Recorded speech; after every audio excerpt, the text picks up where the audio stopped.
4 unit toko di Pasar Pagesangan terbakar.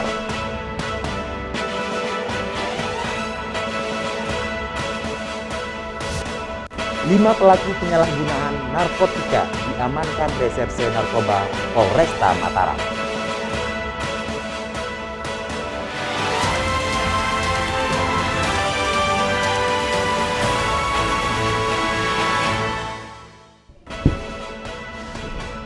Salam jumpa pemirsa, iNews NTB kembali menjumpai Anda. Beragam informasi menarik akan kami hadirkan untuk Anda. Bersama saya, Dev Nuryadi, inilah iNews NTB selengkapnya.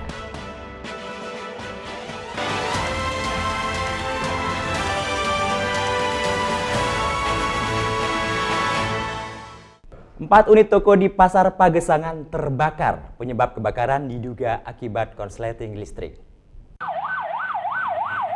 Petugas pemadam kebakaran berjibaku memadamkan kobaran api di Pasar Pagesangan, Kota Mataram. Akibat kebakaran ini, 4 unit toko ludes terbakar. 6 mobil pemadam kebakaran dikerahkan ke lokasi untuk memadamkan api. Tadi kejadiannya sekitar jam 21.30 ya, setengah 10 tadi Pak. Kebetulan saya nyampe di kantor, ada telepon langsung kita berangkat. Kalau sementara mungkin arus pendek. Ya, karena ada kulkas yang meledak tadi. Itu penyebabnya tadi. Kalau kita hitung yang parah 3 toko. Yang samping itu ada 1, tapi tidak begitu parah. Kita lihat aninya ya mungkin capek ratusan juta ini. Kalau lihat yang semua ada. Pemilik toko dibantu masyarakat memindahkan barang yang bisa diselamatkan dari kobaran api. Api baru bisa dipadamkan 1 jam kemudian. Tidak ada korban jiwa dalam peristiwa ini, namun kerugian ditaksir ratusan juta rupiah. Dari Mataram, Romi Ardi, iNews melaporkan. 5 pelaku penyalahgunaan narkoba diamankan Reserse Narkoba Polresta Mataram. Dari tangan terduga pelaku, polisi mengamankan barang bukti 5 gram sabu. 5 terduga pelaku penyalahgunaan narkotika ditangkap Reserse Narkoba Polresta Mataram di kamar kos-kosan di wilayah Punia, dan 1 dari terduga pelaku masih berstatus anak di bawah umur. Saat dilakukan penggeledahan badan dan lokasi, polisi menemukan 5 gram sabu dan barang bukti tersebut diduga didatangkan dari luar daerah.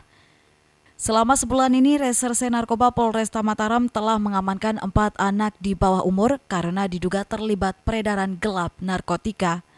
Kita mau selidiki sumber bahan, informasi singkat katanya dari rekannya dikirim dari luar dari Pulau Lombok melalui jasa pengirim. Jadi kami sangat disayangkan sekali, kami ingatkan masyarakat ini dalam 1 bulan sudah 4 anak di bawah umur yang memang diduga keterlibatannya sebagai penyalahgunaan narkotika. 5 terduga pelaku menjalani proses pemeriksaan lebih lanjut di Mapolresta Mataram dan dijerat Undang-Undang Anti Narkotika dengan ancaman paling sedikit 5 tahun kurungan penjara. Dari Mataram, Hari Kasidi, iNews melaporkan. Setelah memeriksa saksi, polisi akhirnya menetapkan tersangka, yakni oknum guru ngaji yang mencabuli muridnya di Lombok Timur. Polisi menetapkan MF 45 tahun, oknum guru ngaji pelaku pencabulan anak didiknya yang masih berusia di bawah umur, ditetapkan sebagai tersangka sejak Senin sore. Pelaku ditetapkan sebagai tersangka setelah polisi memeriksa 7 saksi termasuk 5 siswa sekolah dasar yang diduga menjadi korbannya. Pelaku dijerat dengan pasal 82 Undang-Undang Perlindungan Anak dengan ancaman pidana paling lama 15 tahun penjara. Kini pelaku mendekam di sel tahanan Mapolres Lombok Timur guna mempertanggungjawabkan perbuatannya. Jadi setelah menerima laporan oleh korban, setelah 2 hari kemudian diperiksa yang 5 korban sama 2 saksi. Nah, udah ada terbukti sehingga dijadikan tersangka. Berapa saksi yang diperiksa? 2 saksi, 5 korban, dan sudah divisum. Terus korban ini masih di bawah umur atau? Masih di bawah umur, rata-rata masih sekolah SD. Sebelumnya, rumah terduga pelaku di Desa Embung Raja, Kecamatan Terara digeruduk ratusan warga Jumat siang. Massa melempar rumah terduga pelaku dengan batu hingga kaca jendela pecah.